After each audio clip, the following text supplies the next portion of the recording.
I returned onto the Orianna as well. Some of these old picks, but can they give us the gift of another win over Griffin? I'm sure that all the Gen G fans are hoping for that tonight, even if it's not a series win, as you mentioned before. Just the one game win will be good enough for some of the fans now. And the Gen G faithful have been so faithful about us. Their crowd has been on our side of the arena many times, have been so loud and showed so much support to a team that unfortunately on the rim haven't been able to pay them back. So they deserve the bouquets of flowers today. They have been fantastic fans and they just want to see a victory. I think that's what they need up.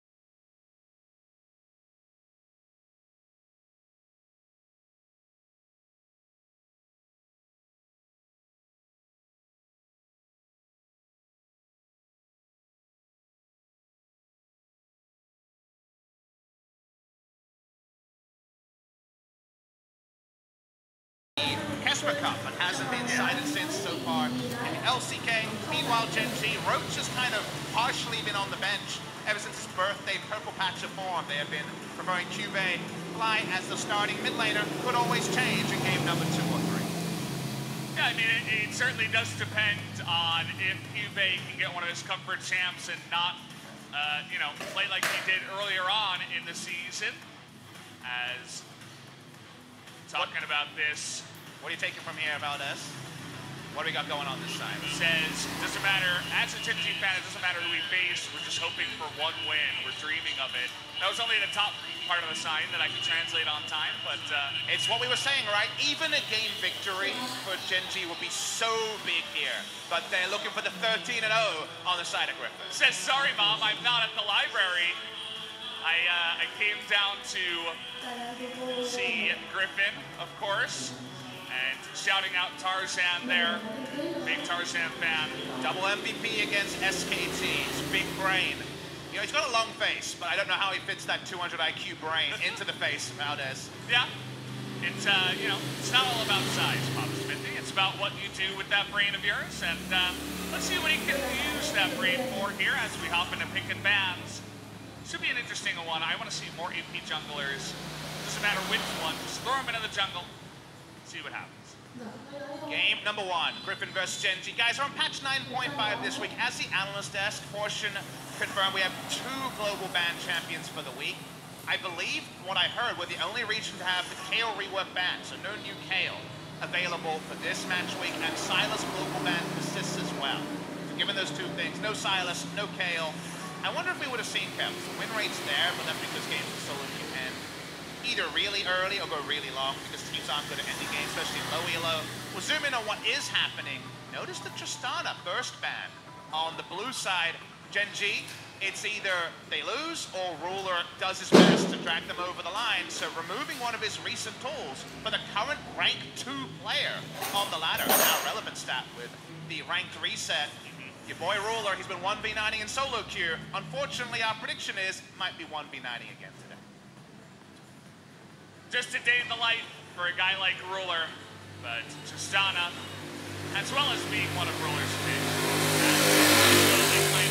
you know what a Griffin pick is? It's definitely the Galio. They're willing to flex it into the mid lane. I was a huge, huge fan of how they approached being Dravened in that Sandbox series. Went for an early either Lucian or Kalista, I forget, and then the enemy team, as I said in chat, I was like, this is the Draven time. They insta-locked the Draven lane, and they instantly flexed Galio to the mid lane, went for a first-round Braum, and then just played vertical jungling to shut down Draven. It was double flash blown in the bot lane very early. So I love to see how a Draven can be shut down in Korea, because Korea notably is one of the regions that hasn't been first-rounding Draven, like the LEC and many other regions around the world. That is very true.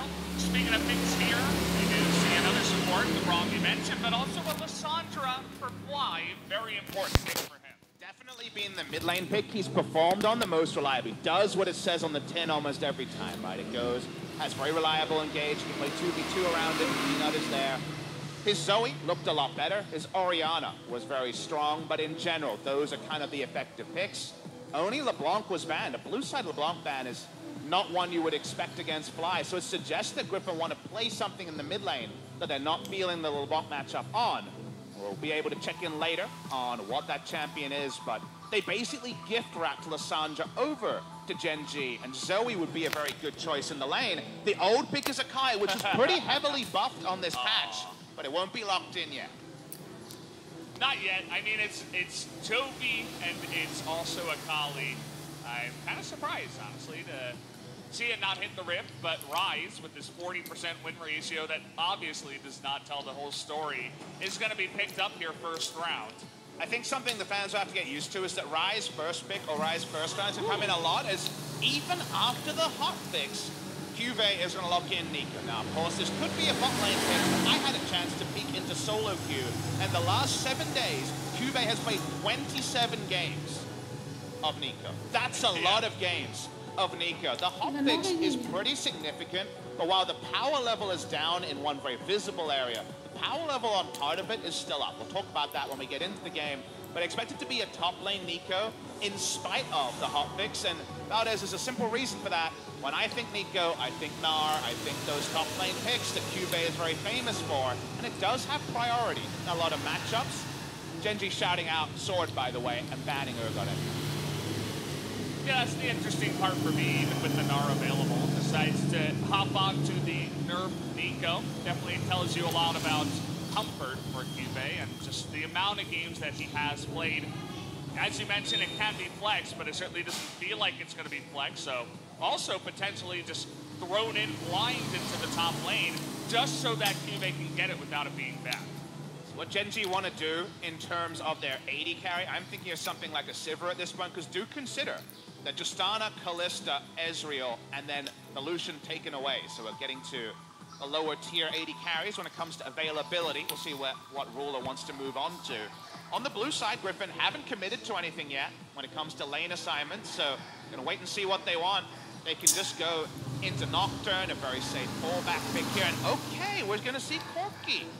That's probably gonna be, I don't even want to commit to this, could be Corki mid or top, right against Nico.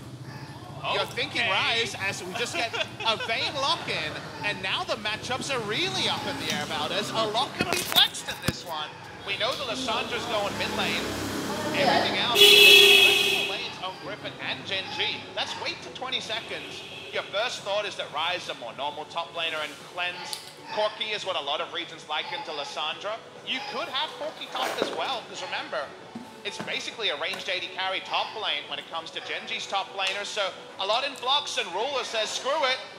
What about the ultimate 1v9 team? If you have no trust in your teammates, play Vayne, tumble around, and maybe good things happen. Vayne is one of those champions, everybody knows this if you play it on solo queue. You see it a lot in solo queue nowadays, especially in Korea, by the way. If you mess up a team fight, something goes wrong, even one mistake, and the Vayne is like, well, it has decent farm.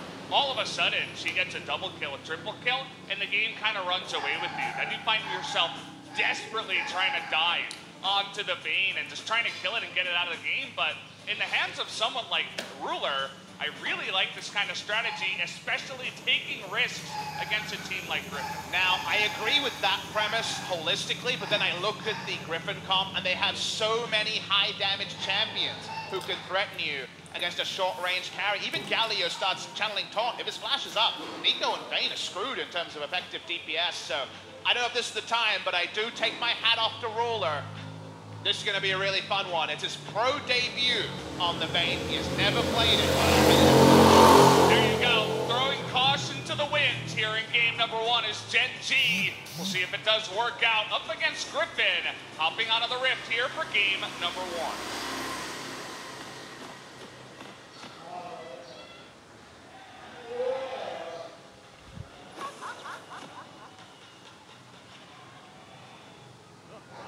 Gen G got droned out a little bit by the Thunder Sticks. Is there going to be competitive ruling on Thunder Sticks to get some even trades going on these fan chants? Who knows? There were definitely some fans in there of Gen G or of Griffin that were purposely banging their Thunder Sticks into the Gen G chant. So, well, you know who purposely locked in Vayne? Our boy Ruler. He has been on a personal tear this season, and he's going for the screw it Vayne approach. Uzi, of course, famous for this one. It's definitely a time where more and more people are experimenting with running Vayne. Professional player at his pro debut on the pick.